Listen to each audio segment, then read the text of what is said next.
Hello everyone! I know that there's ages that I don't record a voiceover video, I'm so sorry, but I actually have some people on Instagram and Facebook that asked me about this one, so I decided to record a quick tutorial. First, I drew the sketching paper and I colored it on Procreate, but you can use the tips for any software. I hope you like it and let's start!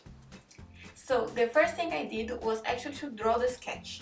I drew the sketch while I was in class, so I don't have it anymore. I tried to recreate it very quickly, but it really don't need to be anything complicated. You can just use something that you have already drawn, take a picture of it and import in your favorite painting program. For the painting process, I took advantage of the drag and drop filling feature in Procreate.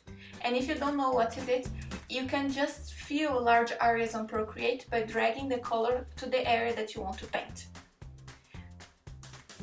So, as you can see, I started by drawing all the borders and filling them with the local colors.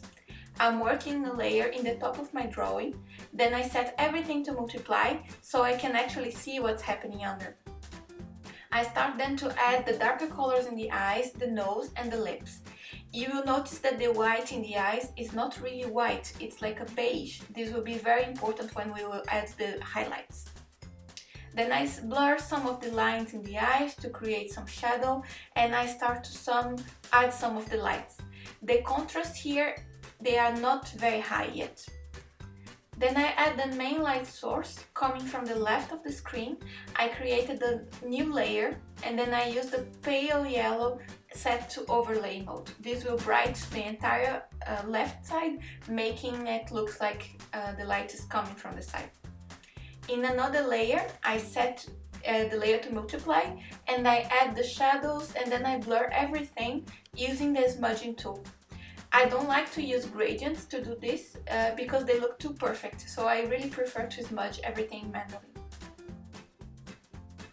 This flash that you can see sometimes is me checking how the drawing is looking like if I remove the pencil sketch.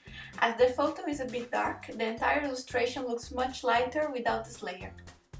Then I start to add the shadows and some purple highlights in the hair. And from here, I duplicate the layers to keep them separate if I need, but I start to paint over a single layer where everything is merged. With everything in a single layer, I can smooth some areas and keep others with lots of texture.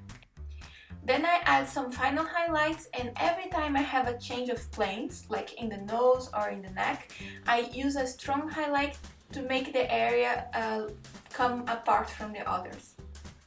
And here's the final painting. I hope you liked it, and if you did, please don't forget to subscribe to the channel and to leave a thumbs up, it really helps.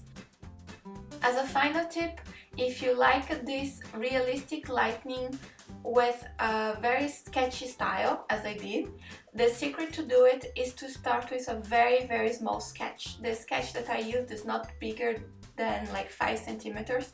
So because the sketch was so small, once I imported it in Procreate, all the textures from the pencil and the paper were very visible, and all those textures will make the painting itself more interesting later on. And because the picture is a bit dark, all the highlights, everything that is pretty white, like the highlights in the eyes, they really pop up. So start with a base that is a bit darker than what you want, and you can bring some areas to life by making them lighter. Okay, I really hope you like, and as I said, please don't forget to leave your like, and bye bye, I see you next.